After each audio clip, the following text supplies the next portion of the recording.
What's up guys, this is Chris here, and today we're doing another video inside. It's deep out here, guys. And yes, I have a face and I have eyes. Today, we are gonna be talking about a pretty sweet gun. The PDP Pro. Not any spoilers, but I like the PDP series, and this is the new PDP, or at least the newest one that I have. We got a steel frame coming actually. And I've been watching people review this, I've been super jealous, so I picked one up. The PDP series is a gun I'm familiar with. It is a striker-fired polymer frame pistol, which is the successor to the PPQ, which is a gun I really liked, and the PPQ is a successor to the P99, which I really liked. And coincidentally, we've been watching the Pierce Brosnan Bond movies, so I get to see the P99 in action, so I wanted to do a video on this guy. Now, James Bond wishes he had this gun in Tomorrow Never Dies, but he didn't, because it just came out this year. Now before we get into the video, I do want to mention my Patreon supporters. Thank you guys very much. You guys have been supporting us since the very beginning. You allow us to make the honest gun content that the industry usually hates. So we really appreciate you for that. If you want to support us, that's the best way to do it. Just go to the link in the description. Also in that description is a link to a local shelter named Iowa. It's the YSS. Those kids could really use your help, so please go down and donate to those kids. And then finally, I do want to thank the sponsor of this video, Shields. I love Shields. If you're in the Midwest and you don't go to Shields, we're not friends. I've been a big fan of Shields forever. That's where I get almost all of my outdoor stuff and my sporting goods, anything. Shields is a Midwest sporting goods store, and I try to support local companies and companies I like, so it just seems to make sense. I got this hat there, I get my coats there, I get half the stuff you see me wearing in the videos, and on top of that, I get all my dog treats and dog toys, and my dogs love those too. Go to your local Shields, try them out, they have some really good stuff. Now, it is a very interesting gun with a pre-cocked striker trigger in it, which is arguably the best trigger of any polymer frame striker fired pistol, and I would agree with that. I mean, you've got the Canik Rival and you've got this, and there really isn't anything else that compare other than a 2011 or maybe a souped up CZ or something like that. But as far as like Glock clones go, this is it, and maybe the Canik. Now, the PDP, in my experience, Walther comes out with a little better build quality and a little better customer support and stuff like that, so I always kind of err on the PDP, although I do like Canik. Now, this particular model has a 4.6 inch threaded barrel, which is really nice because you can see in the footage we shot it suppressed. Still got the hole in the ear, so it was really good for that. It comes with an optics mount, comes with adjustable sights, slide serrations on it, which is really nice. Big old slide on the PDP. We have a Picatinny rail from the bottom for lights, so if you want to use this as a carry gun, you can take the light off. If you want to use it as a home defense gun, you can slide that bitch back on, and it'll be a really good home defense gun. This one comes with some features, a lot of them don't. We have the dynamic trigger, which I have put in a bunch of my guns. I really like this trigger. And then we also have the magwell, which is nice too, because with the 4-inch with the suppressor out there, you want a little extra weight on the bottom to balance that out, and it shot really well because of that. Now, we do have a shorter slide on this. It's not the full-length slide. So you got the 4-inch slide with the 4.6 inch barrel, which is a really cool look in my opinion. And they do call this the Pro Series, but it does look like a Spec Ops gun, doesn't it? Doesn't this shit look like somebody would be breaking into a Russian base in the 90s?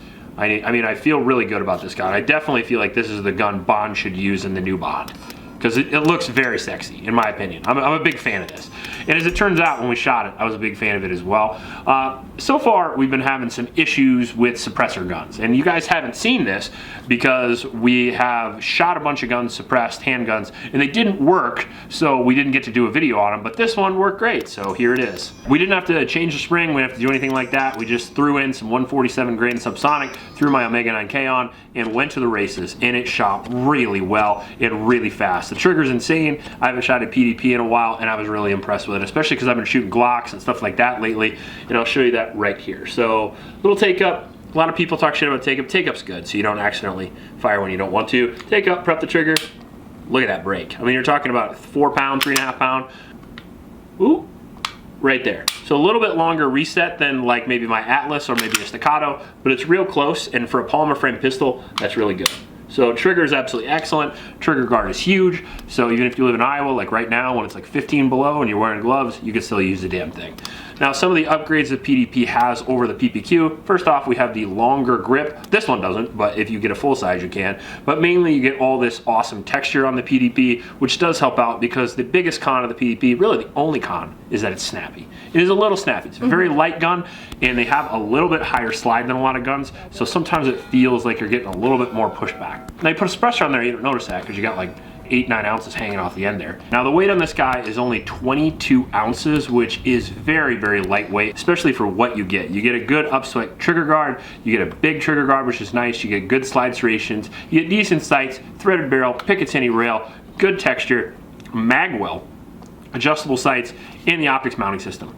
And all that for 22 ounces and for a price of around $800, although you can find them for a lot less than that. I already have, and I think that is an absolutely excellent price. And I think really the only gun that's on par with this as far as like these feature set goes is gonna be the Spec Series by Smith, which is kind of why I brought this gun into that video. I'm gonna bring that gun into this video a little bit, because I think they're two great companies with similar feature sets doing slightly different things, because that one's a metal gun, this one's a polymer gun. So if you want a lighter version that with a better trigger, it's gonna be this guy. If you want a heavier version with a slightly worse trigger, it's gonna be the M&P. Now the M&P is gonna have a lower recoil impulse, but the PDP is gonna have a better trigger. So it's up to you which one you want, which company you wanna go with.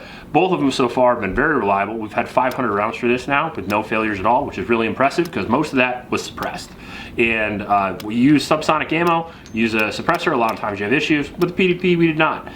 We haven't put an optic on this, although I've used the optic system of the PDP many times. I actually used the PDP in carry optics for over a year, and the optic system works very well. All right, so what would you use a gun like this for? Now, I do believe this is kind of one of those guns where it's really almost the perfect do-it-all gun. I mean, you have a compact gun with good capacity. You're looking at 17 rounds out of the box, and on top of that, you can use these guys, and you can get quite the capacity in a very light pistol. You're talking about a 22-ounce gun that can easily be carried all day. It is good for everybody because a striker-fired gun is an easy gun to get into. And what I mean by that is you get into a 2011, if you want a really good trigger, you get into a 2011, and you're gonna have to learn that battery of arms. You're gonna have to learn to sweep off that safety, you're gonna have to learn to ride that safety, you're gonna have to learn to be careful of the grip safety. You're gonna, the double action, like a CZ for example, you're gonna have to work the safety as well, and on top of that, you're gonna have to learn 2 different trigger pulls. You get into something like a PDP, like this, you have one single trigger pull that's almost as good as a 1911 right out of the factory. So that's all you have to worry about. There's no safeties, there's nothing else. You have ambi controls on either side. You have a mag well, so it's super easy to load the mags in and out. And unlike Glock, the magazines fall free, which is great. It comes with a threaded barrel out of the factory, which is awesome because if you want to put a suppressor on it, you can. And if you don't, you get a hair more velocity out of that 4.6 than you would a standard 4-inch, and you don't get really much more slide or much more weight. It's a good gun to appendix carry if you want to. It's a great gun to carry on your side, and I would consider this an awesome gun for home defense. Personally, I would not feel unarmed at all with this for home defense. It's lightweight, so if you hear a bump in the night, you can walk up to the front door and check and see if anything's out there. You don't have to bring your M60 with you. You can have this, and you can still be well armed.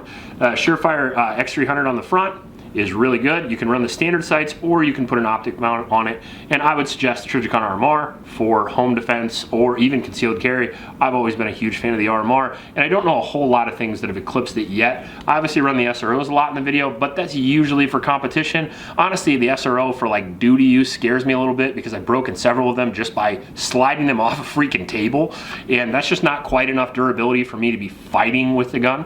So you put an RMR on this, you put a 300 on this, it would be extremely formidable. You have really good texture, as I mentioned before, it locks in your hands.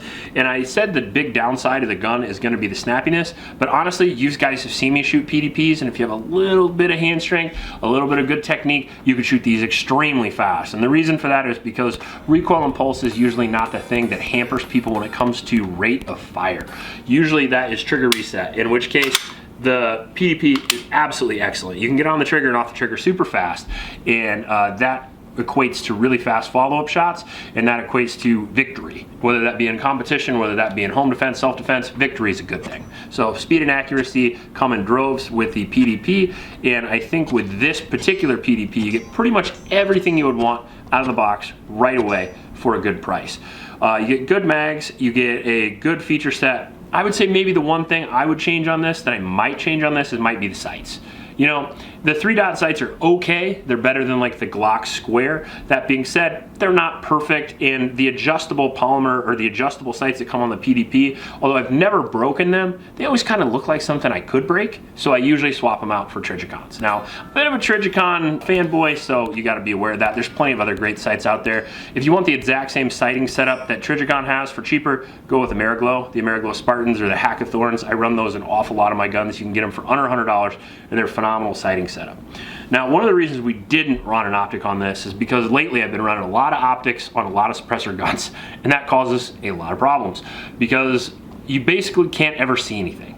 It almost always backsplashes because the cans that I have, none of them are flow through. I do have a couple in suppressor jail right now, but I don't have them here. So basically just sprays oil and gas all over my optic immediately, and we shoot hundreds of rounds at a time, and I'm always cleaning it off my shirt.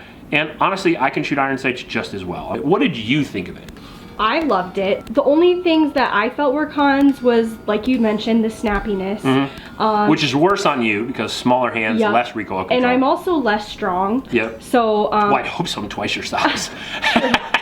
but I did notice that. And also, the one time I shot when it was snowy, obviously with white sights, white target, white snow. Ah, that is a problem. Things get a little difficult to see. But other than that, I do love the PDP texture. It is just enough to grip it in my hands, but not enough to hurt me. Might do a torture test this spring of this, something like that. We'll see how it goes. Yeah. More of a duty-oriented PDP, so it might be kind of cool to do And that. we've never done a torture test on a PDP. We haven't. I wonder how it would go. Overall, I think it's an excellent gun, but we're obviously gonna have to do a full review of it. So if you wanna see that, let us know in the comment section below. If you like this video, please like and subscribe. Please support your Oklahoma shelters, and remember to recycle. I'll check you later.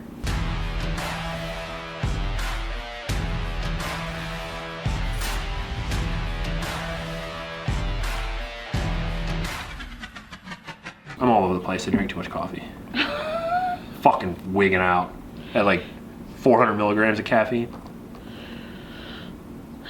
Go shovel.